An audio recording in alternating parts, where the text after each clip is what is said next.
नंदुरबार शहरातील रस्त्यांची दुरावस्था, ठिकठिकाणी पडलेले खड्डे आणि पालिका प्रशासनाचा उदासीन कारभार या विरोधात शिवसेना उबाटा पक्षाच्या वतीने अनोख्या पद्धतीने आंदोलन सुरू करण्यात आले आहे।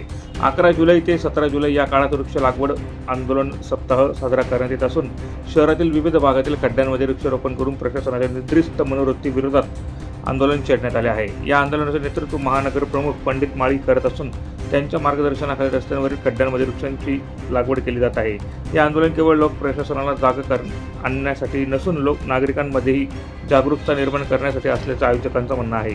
शिवसेना स्टाईलचा इशारा, आंदोलनाकडे जर महानगरपालिकेने दुर्लक्ष केलं तर शिवसेना स्टाईलने अधिक तीव्र आंदोलन छेडण्यात येईल असा इशाराही यावेळी देण्यात आला।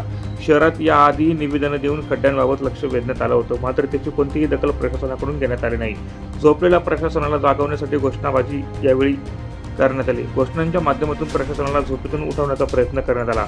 विशेषतः शहीद शिरीष कुमार यांच्या स्मारकाजवळील रस्त्यांवरील खड्ड्यांमध्ये वृक्षारोपण करताना अंत्यविधीत वापरली जाणारी वाजंत्री वाजवण्यात आली, जेणेकरून या गंभीर प्रश्नाकडे लक्ष वेधता येईल। यावेळी शिवसेना उबाटा गटाचे जिल्हा प्रमुख अरुण चौधरी, उपजिल्हा प्रमुख अर्जुन मराठे, महानगर प्रमुख पंडित माळी, जिल्हा संघटक सुनील सोनार, तालुका प्रमुख रमेश पाटील, माजी नगरसेवक विनोद चौधरी, शहर प्रमुख राजधर माळी, युवा सेना उपजिल्हाध्यक्ष सागर पाटील यांच्यासह पदाधिकारी कार्यकर्ते मोठ्या संख्येने उपस्थित होते।